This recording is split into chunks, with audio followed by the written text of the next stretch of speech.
in the exercise of legislative oversight, we would like to be enlightened kung ano po yung error na po ito. And tama po, para maiwasan in the future, a report po on what it is would be appreciated. So, ang question ko po is, would that be possible po, Mr. Chair? Madam Chair, usually the Commission on Audit, the auditors review documents, and sometimes they do not see the attachments. Magandang araw po sa inyo, mga banateras. Ako po si Banat Girl. Ito po mga banateras, panoorin natin ito at sabay-sabay po tayong mag-react sa comment section. Alright, panoorin na po natin ito mga banateras.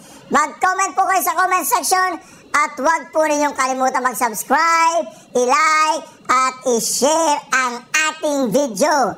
I am not Filipino for nothing. Mahalin po natin ang Pilipinas. Ito na po. Ito, yan. Ito, yan. Kilala nyo yan? O ito. Yan, kilala. Yan, kilala natin yan. United ang mga animal sa pag-atake sa akin. Pero yung amo nyo, kung di pa nagnakaw sa PhilHealth, di pa ayos sa muka. Ay walang gustong magpautang na bansa sa atin ngayon. Dahil sa persil. Yung aangkin ninyo na hindi ginastusan ng gobyerno ng Pilipinas ang tulay na yon. Mga sino na inaaway niya ang nagbigay ng pondo. Ano ba yan? Yan ang hirap kasi kapag nakikipag-away ka na walang dahilan. O ano ngayon, di napahiya siya. Yung pag-angkin lang niya sa isang proyekto ng pinondohan ng inaaway niyang bansa, nakakahiya yun. So dito sa video na ito, papatunayan natin na si Bongbong Marcos ay talagang may pagkasinungaling o talagang sinungaling o nasa ugat na niya yung pagkasinungaling. Mga ka-reaction, dito talagang nanggaling mula sa kanyang bibig na natapos siya, pero nung imbestigahan po, hindi siya natapos. Dito po mga ka-reaction, ito si Senador our Senador Rowena Guanzon. Hindi na rin siya nag-attend ng mga family events pag nandun si Bongbong at ang ating First Lady. Kahit andyan pa ang kanilang minamahal na ina. Well, let's backtrack. Before Bongbong Marcos was elected president, he was unemployed for 6 years because he lost to Leni Robredo for vice president. He was senator before that. But before that even, Bongbong Marcos had no visible and clear means of income. He's not a lawyer. He is not a head of some reputable business. He has no profession.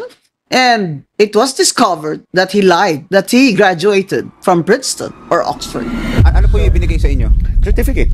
Na kayo ay... This is to certify that Ferdinand Marcos has completed BA degree in social science. Kasi, dito mga ka-reaction pakinggan po ninyo ang inyong presidente, sinungaling. Sinungaling siyang natapos, sabi niya natapos siya, pakinggan po ninyo mga ka-reaction, pakinggan ninyo He is not a head of some reputable business. He has no profession. And it was discovered that he lied, that he graduated from Princeton or Oxford. Ano po yung ibinigay sa inyo? Certificate. Na kayo ay... This is to certify that Ferdinand Marcos has completed BA degree in social science. Diba? Pag certificate, sasabihin mo pa ba yun? This is to certify that blah blah blah blah blah blah blah, diba? Sabihin mo lang, natapos ako. May certificate ako. Bigay, akin na yung certificate, papakita ko sa kanila. Wala ka naman pinapakita ng certificate blah blah blah alatang nagsisinungaling po tingnan nyo nagsisinungaling. It was discovered that he lied. Pasensya na po kayo, kailangan kong ulitin kailangan nating ulitin para maunawaan ko. He graduated from Princeton or Oxford. Ano po yung ibinigay sa inyo? Certificate. Na kayo ay... This is to certify that Ferdinand Marcos has completed BA degree in social science. Is it a BA degree, sir? Nakita ko doon ang sinulat ng Oxford is... We can confirm that a Ferdinand Marcos matriculated at the University of Oxford in 1975 to read for a BA in Philosophy and Economics. Diba o yan nag-attend siya, nagpunta siya doon. Na nag-aral siya doon. Ang tanong, natapos o hindi? Ito, mapapatunayan natin dito mga ka-reaction degree in social science. Is it a BA degree, sir? Nakita ko doon ang sinulat ng Oxford is... We can confirm that a Ferdinand Marcos matriculated at the University of Oxford in 1975 to read for a BA in Philosophy and Economics. According to our records, he did not complete his degree. but was awarded a special diploma in social studies in 1978. Nagpalit ako ng kurso. Sabi ko, politics, philosophy, and economics yan. Sabi ko, ang bagsak naman ito lagi, politics eh. Pero is a special diploma and a degree the same? Well, I don't, I suppose there are differences, but ang ending nun is that it is a bachelor's degree. Still, he won the presidency. Diba? Nagsinungaling. Nagsinungaling po siya mga reaksyon doon. O wala naman daw siya natapos, sabi po ng mga investigative journalist. Pero ang sinasabi niya, natapos siya. Doon pa lang yan ang mga reaksyon. O tuloy. And so there we have it. What he didn't expect, what he didn't plan for, is that he was gonna be president of a poor country. A country that needed a president who was not only hardworking, even if not brilliant, but honest and dedicated. Because what the Filipinos feared the most was an economic disaster under Bongbong Marcos. The Philippine government's total outstanding debt soars to a fresh all-time high. Well, the Philippine government's total outstanding debt soars to a fresh all-time high. The Philippine government's debt balloons to a new record high in October. But we waited to see if he was up for the job. After all, he wanted it. Ito na yung saying na, be careful what you wish for. You might just get it. So when he became president, he was overwhelmed with the task because he's never really had to work very hard. Come on. When he was Vice Governor of Ilocos Norte and he did not pay his taxes, his income taxes, which is why, in my opinion, in his Comelec case for disqualification, I rendered my opinion, which of course my vote was not counted, that he was disqualified from running for office because he was convicted 2 times for a crime involving moral turpitude, which is not paying his income taxes while he was governor. Because, you know, during martial law, they could do anything they wanted. Nobody was looking, nobody could protest. People who went against Ferdinand Marcos ended up disappearing or dead. Now, my friends in the left still have very vivid memories of martial law. Hindi maaalis sa akin yung ginawa sa akin. Dahil tao naman ako, bakit ganyan ang ginawa nila? Yung hayop nga, dapat hindi gawin na ganun. Pero tao. Kaya sabi ko nga, si Marcos hindi tao. Oh, back to Bongbong. Bata pa lamang kami ni Bongbong. Alam na ng buong pamilya ang problema sa kanya. If he has been on cocaine, alright mga kareaksyon, ito na. Tingnan po natin kung gaano kaganda si Risa Ontiveros bago po nagkaroon ng nakawan dyan sa PhilHealth. Alright! Reaction TV Base, nagbabalik reaction. Napakaganda po ng pag-uusapan natin ngayon mga ka-reaction. PhilHealth, nako PhilHealth mga ka-reaction. Talaga ba ang PhilHealth na yun ang paboritong ninanakawan ng mga taong namumuno sa atin? Di ba mga ka-reaction, nakikilala po ba ninyo mga ka-reaction ng ang taong yan? Ako hindi ko nakikilala eh. Paki-comment nga ka sa comment section kung sino yan. Kilala po ba ninyo yan mga ka-reaction? Ako hindi ko kilala yan eh. Nagtitinda pa yan ng tubig. Ito, yan. Kilala nyo pa po ba yan? Impeach Gloria Akbayan. Parang namumukhaan ko na to eh, no? Parang may kaso to eh. May nasasangkot dati to sa PhilHealth bago nawalan ng pera yung PhilHealth eh. Di ba? O, ayan o. Yan, kilala po ba ninyo yan mga ka-reaction? Kilala nyo yan? Ito, yan. Ito, yan. Kilala nyo yan? O, ito. Yan, kilala natin yan. United ang mga animal sa pag-atake sa akin. Pero yung amo nyo, kung di pa nagnakaw sa PhilHealth, di pa ayos sa muka. Para yatang si Risa Ontiveros ang pinasasaringan ni Senator Rowena Guanzon. Ang ating senadora sa 2028. Para yata ang pinasasaringan niya ay ito. Yan. Baka sabi niya kung hindi pa raw nagnakaw sa PhilHealth, hindi pa maayos sa mukha. Nako mga kareaksyon. Si Risa Ontiveros. Kasi may kaso din sa PhilHealth si Risa, di ba mga kareaksyon? Naalala po ba ninyo yun mga kareaksyon? May kaso sa PhilHealth si Risa? Di ba nung panahon po ni Abnoy nung tinatanong siya kung saan nanggaling yung kanyang mga ginamit sa campaign fund? Tapos may nawawalang pera sa PhilHealth. Di po ba mga kareaksyon? Ayan di ba? Nagmimilagro na po. Mga kareaksyon, nagmimilagro na po si Our Lady of Immaculate Insertion. Ako, Nagmimilagro na daw po si Risa Ontiveros, ang pangalan daw po niya ngayon, Our Lady of Immaculate Insertion. Kala ko Conception. Insertion po mga kareaksyon, nagmimilagro na po. Bumili na po kayo ng kanyang rebulto at bumili na po kayo ng kanyang replika dyan sa may saan ba pwedeng bilhin. Sa may PhilHealth, baka binebenta po sa PhilHealth. Yung mga may sakit daw, sabi, wag nang kumuha ng PhilHealth. Yan na lang, tapos itapal ninyo sa kung saan yung masakit ninyo sa parte ng katawan. Yung letrato ng Our Lady of Immaculate Insertion, itatapal nyo sa tuhod, sa siko, sa ulo, sa tiyan, sa likod, ganoon. Bumili na po kayo, binebenta po, mura lang yan, mura lang, di ba? Kaya mga ka-reaction, ito na. Paano niya aangkinin yun hindi ginastusan ng gobyerno ng Pilipinas ang tulay na yon? O, tulay na naman. O, mamaya, pag-usapan din po natin yan, mga ka-reaction, ha? O, dito muna tayo. Magandang umaga po sa lahat ng mga nanonood sa araw na ito ng Lunes. Opo, unahin ko lang muna dahil malapit-lapit ka dyan, daw nasa Davao del Sur ka, pero malapit ka dyan sa Davao City. At nitong nakalipas na linggo ay sentro po ng diskusyon. Yung naging pahayag po ng Pangulo natin na parte ng kanyang mga legacy project, yan pong Bukana Bridge. Sa inyo pong pagkakaalam, Manong Jay, pag sinabi mo bang legacy, malawak po ba yan? Dapat marami bang ikonsidera ng mga factors bago mo masabi na parte ito ng legasiya? Kasi sinasabi, sa kanyang pamumuno, nag-umpisa ang pagtatayo nito. At marami din na mga information talaga na mayor pa ang pangalawang pangulo, ito na yung hiling niya at itong plano niya. 2018 pa nga, nasama sa kanyang State of the City address, Manang Jay. At alam mo yung salitang pamana, no, o legacy, nagsisimula yan sa simpleng kawikaan, ano? Ay nagsisimula yan sa isang panaginip, sa isang panaghoy, sa isang panambitan. Halimbawa, gusto kang magpamana sa anak mo ng lupain. So, mag-aambisyon ka, magkaroon ng lupa, titingnan mo kung saan banda, anong klaseng lupa, anong pwede itanim.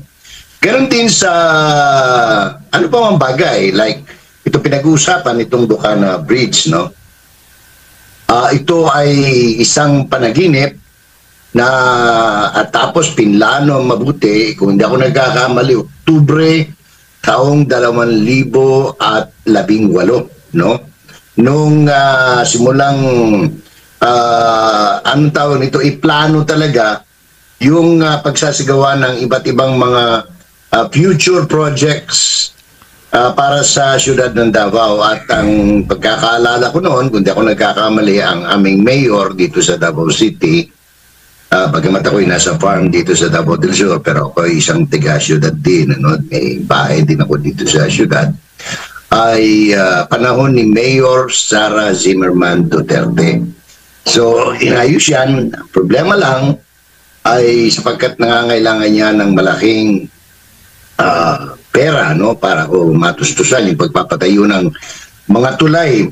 Marami yan Bukana, Bolton, tapos mga 5 tulay yan sa crossing Davao River, no, para mapagdugtong yung mula Katimugan papuntang Hilaga na bahagi ng syudad, no, from Matina to the main poblacion area, or going to from 1st district to the 2nd district, doon sa bandang dulo na papuntang Itaas, no, bandang Itaas.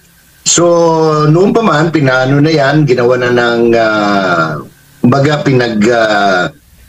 ginawa na ng studies, no, ng feasibility. Ang problema lang noon ay wala saan kukuha ng pera sapagkat malaki ang pagkakagastusan niyan.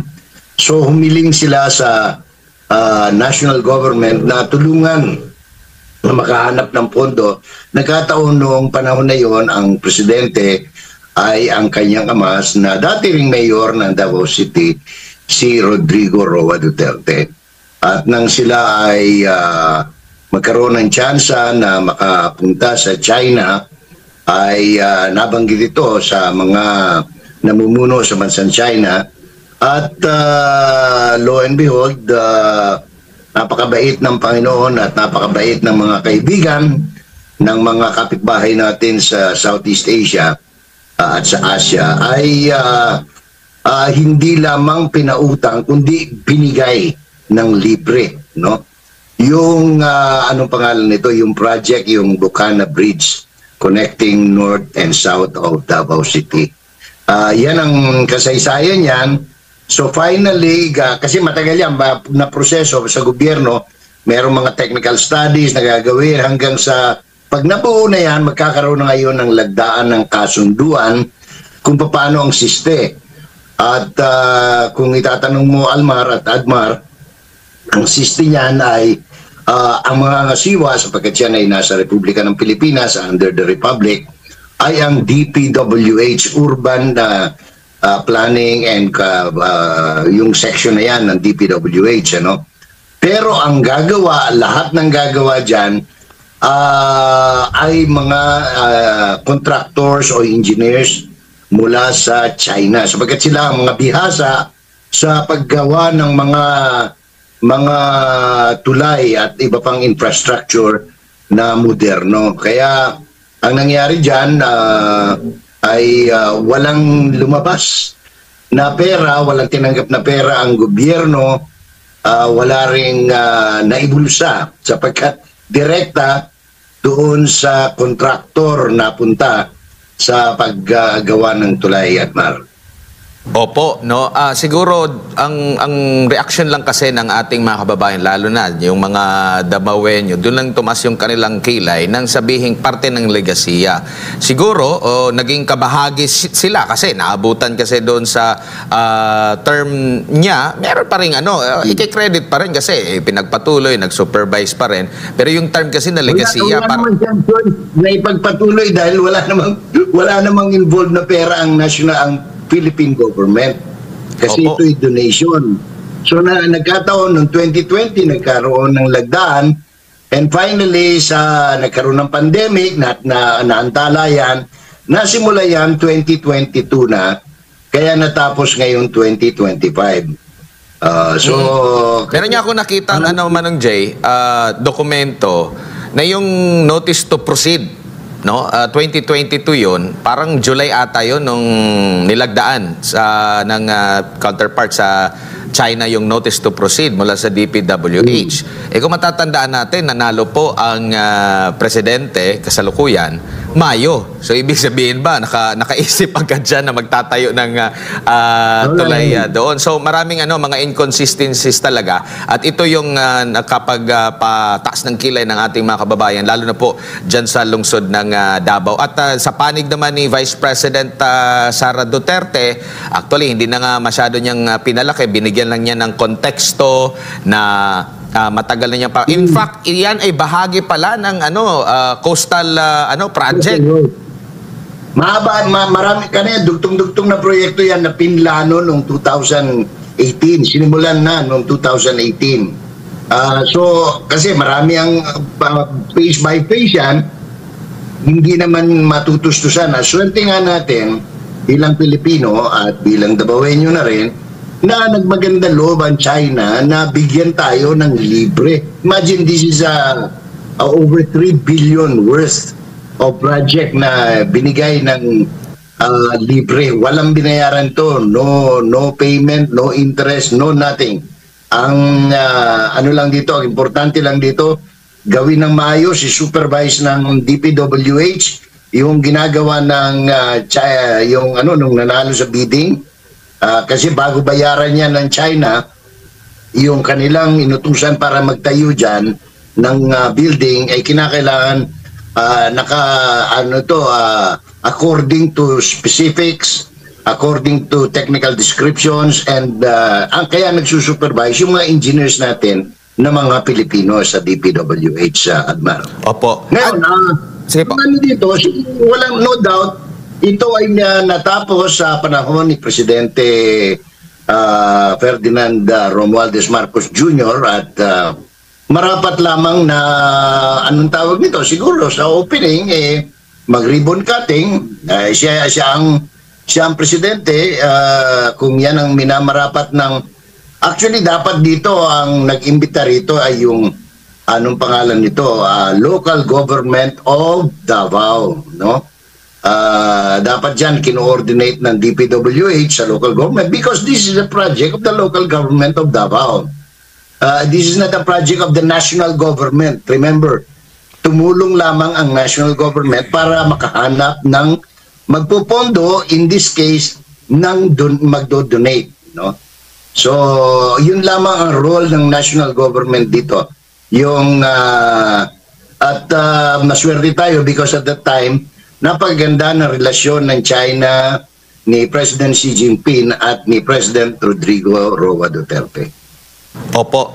Ano naman ang masasabi niyo po, Manong Jay? Dahil sa mga comment section, ang sinasabi naman ng netizen, tsaka ng iba pa na maka-administrasyon, na ang kapalit daw nito, West Philippine Sea. No, niloloko lang tayo. Binabanatan nila ang mga Duterte na maka-China at ang kapalit nito, kasi nagbigay sila, ang West Philippine Sea. Manong Jay.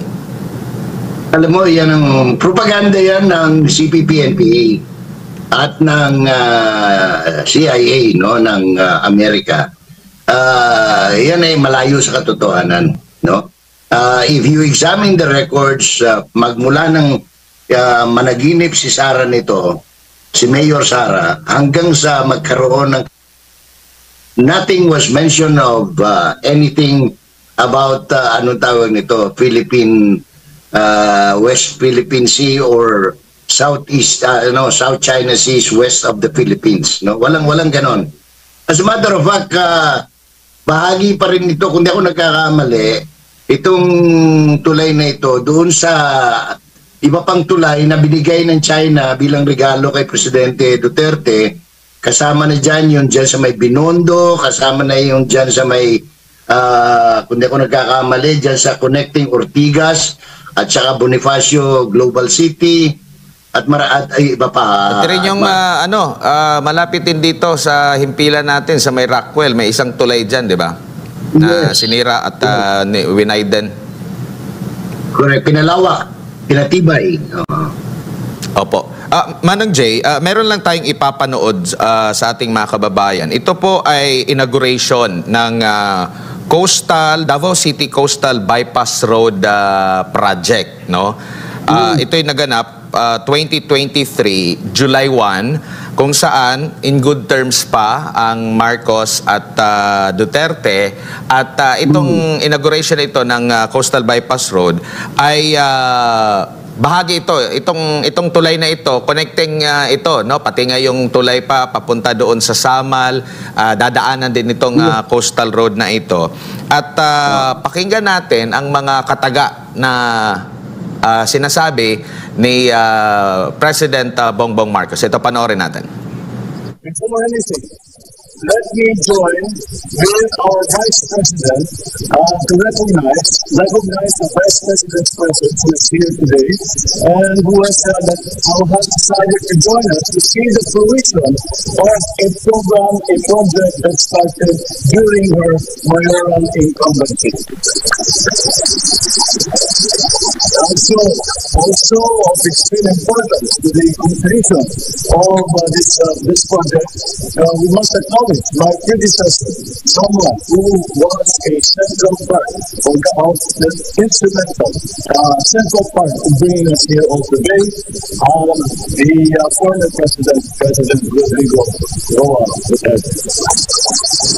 Oo, balikan lang natin. Kasi ang sabi niya rito, binigyan niya ng pagkilala, Manong Jay, kasi present during that time sa inauguration nitong Coastal Road, si Vice President Sara Duterte, kung saan binanggit niya na noong panahong mayor pa siya, kabilang sa mga nag-isip nito, kaya yan, present si and nabanggit din niya si former President Rodrigo Duterte. Binigyan din niya ng pagkilala kasi nga sila yung nag-umpisa, kumbaga brainchild nitong proyekto na ito. Kaya nga, para magtataka ka, bakit sa panahon na ito, wala na yung pagkilala, Manong Jay, doon sa... Ito kasi bahagi ito parte ito ng plano, Manong Jay.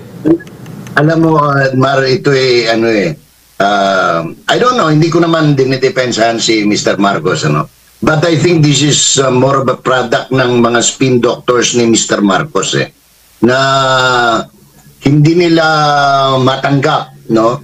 Na walang achievement yung kanilang principal. Kaya ginagawa nila ng paraan para bumango ng bumango. Remember, bago lumabas ito, itong inauguration, itong pagbisita niya, actually, hindi nga inauguration, kundi bumisita lang, sumilip lang siya, no? Naglanding, nagsalita ng konti, sinilip yung mapa-mapa, pagkatapos umuwi na siya, umalis na siya. At pumunta siya doon sa kampo ng mga sundalo sa Southeastern Command at doon nangako na naman siya ng isa pang budol. Hindi siya nagbudol fight, nakipag-budol fight siya at the same time, nambudol na naman ang presidente nung sinabi niyan tataasan niya yung allowance ng mga sundalo gayong wala naman ito sa nakapaloob sa proposed 2026 budget and there is no money appropriated for that, no? In fact, ang problema ng presidente ngayon, kung maliis lang tayo ng konti, ay kung saan siya kukuha ng pangtapal sa Bisaya. Ewan ko kung anong tawag dyan sa Tagalog, Admar, no? Dyan sa pangtapal. Pangtapal sapagkat yung proposed 2026 budget ay sobra ng more than 1.7 trillion doon sa kikitain ng bansa. At ito ay sinabi ng mga nag-iisip dito na ito ay kukunin sa mga uutangin ng bansa. Ang problema na... Ito naman po mga kareaksyon, ipapaliwanag sa atin ni Manong Jason na patungkol doon sa PhilHealth na kinuha nila 60, hindi lang daw 60. Meron pang natitirang 50 billion na dapat ay inilagak noong 2025, kaya nga siya binigyan ng zero budget, no? Ang PhilHealth. Yung dapat yun ay nanggaling sa syntax. Ito mga kareaksyon, papaliwanag po sa atin ni Manong Jason sa. Hindi lang 60. 60 yung nanggaling sa loob ng PhilHealth, 60 yung dapat inilaan sa budget na hindi inilaan. So ang total na utang dyan sa universal healthcare for this year is more than 120 billion pesos. Sa naging desisyon po ng Korte Suprema, lahat po ay pabor dito sa ponente, pero may iba't ibang mga opinion, no? Pabor din sila dito sa pagsosoli nga ng 60 billion pesos na inilipat para sa mga unprogrammed projects, no? And meron hindi lang 60 yung nanggaling sa loob ng PhilHealth, 60 yung dapat inilaan sa budget na hindi inilaan. So ang total na utang dyan sa universal healthcare for this year is more than 120 billion pesos. Opo. Yan ang dapat ibalik, ha?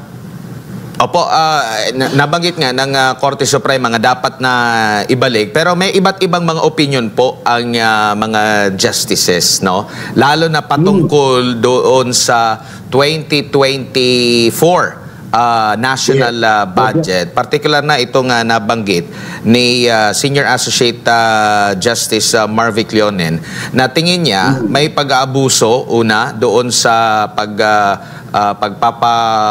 ginawang urgent, no? Yung paglilipat, pati na rin yung pagpapasa urgency doon sa pag-approve, no, ng budget, and at the same time tingin niya sa kabuuan ang 2024 national budget, yung pagdagdag, pag-increase ng mga unprogrammed appropriations din ito sa kabuuan ay unconstitutional. Hindi lang yung provision na to. Though, iba-iba yung kanilang mga paniniwala. Pero dito si Associate Senior Justice Leonen, naniniwala siyang unconstitutional at dapat ma-reenact kung ano yung budget nila for 2023, yun dapat yung budget nila for 2024. Ano masasabi niyo po rito, Manong Jay? Tama-tama yan, sapagkat sa totoo lang naman talaga, kahit na sinong, kahit hindi scholar, no? Hindi constitutional law scholar, simple government budgeting na nabiyasa ay makikita kaagad na itong pinirmahan ni President Marcos Jr. noong para sa 2024 ay unconstitutional, illegal, no? As a matter of fact, yun nga, kung talagang merong maglalakas loob na makabansa, na mambabatas sa mababang kapulungan, or anybody, isa ito sa pwedeng, anong tawag nito, maging basehan ng pagsasampa ng impeachment proceedings laban kay Mr. Marcos, Admar, sapagkat maliwanag doon sa concurring opinion ni Justice Leonen na talagang ito'y labag sa saligang batas, and therefore hindi dapat ito nalagdan in the same manner itong 2025 budget. Ang pinag-uusapan lang kasi rito 2024 because yun ang nakasaklaw doon sa anong pangalan nito, sa mga usapin. At hindi lang yan, meron pa tayong pinag-uusapan ditong